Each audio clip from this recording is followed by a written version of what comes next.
Grandmaster Torah. Today we're going to show you what we call a rollout punch. It's a defensive punch, whether it's in a ring or somebody coming at you really quick in the street. Today I'm going to be assisted by Mark and our photographer Shelly. Okay? The idea here is that somebody's coming at you really quick, okay? And you want to get out of the way. Okay? It's pretty easy to do. Follows our 80-20 rule as in our other videos where at least 80% of people are going to be able to do pretty good when they practice it instead of something really exotic. Okay? So for example now, say Mark's right in my face and he already got here. So what we want to do is roll out, get out of the way so we're here, but in the process we're going to come punching him from the side through the face and on through. He may drop here. If we were doing this as a self-defense, for example, we just did a seminar for some jail guards and they can't leave marks because they get lawsuits and all that. So in that case, you can come with a palm hand and do the same thing. Okay?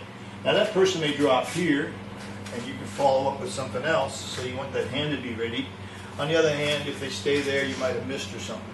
But the biggest thing is that don't start from here and run in. It's a defensive technique. This guy ran at you, and you came through here. Okay? So I'll first show you how to use it on Bob, and then we'll do it on a focus ring. Okay? So here's Bob. He's in your face. Okay, you're going to come around and hit. Notice my other hand already came up your guard here. Okay? You can do the same thing as a surprise move with a punch out of the way. Okay? So to add more technique to it, okay, and you always want the punch going into the target. So you notice my body's going into Bob. From here, this leg slips back, come in with a back fist or a hammer fist. Maybe a body shot so you can make more contact than a head shot. And you want to keep that focus right on the guy the whole time. So you get out of the way, boom, right there. Okay? So you can use Bob in that fashion, and you can add other stuff. Roll, hit, knee, and so forth. Okay? Now, if you use it with a focus mitt, first we start off just keeping the focus mitt straight out. Okay, again, keep in mind, this guy got in your face. Even if you step back a little bit on the street, or you're already in the fighting position. So from here, take your time, roll out, hit through. You might want to take a little extra step, that's okay. If you take a little step here, the question is, would you do that when you were surprised or not? Okay? I've been actually knocked down with this in the ring, so I know it works. Okay? So from here, come through. Here.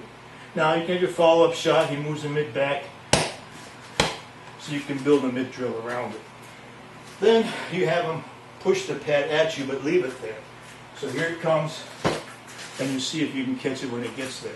So one more time, he pushes in your face, and you get here, whatever. Then he pushes and brings it back, so that you have to be a little bit quicker. One more time.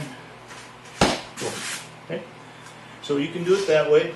And then the final way is get a bunch of pads. We use the Square Century hand pads and throw them at your partner's face. Okay, so make sure they're ready in this case though. So here comes a pad. One more time, please. And if you get out of the way, it should go in that direction. Okay. It comes at you. Boom here. It's a good practice, pretty easy to do. You don't need a lot of equipment, but you get more use out of Bob. Thank you, Mark. Thank you, Shelby. I hope you get a chance to see our other YouTube videos, and certainly leave your impressions on the notes.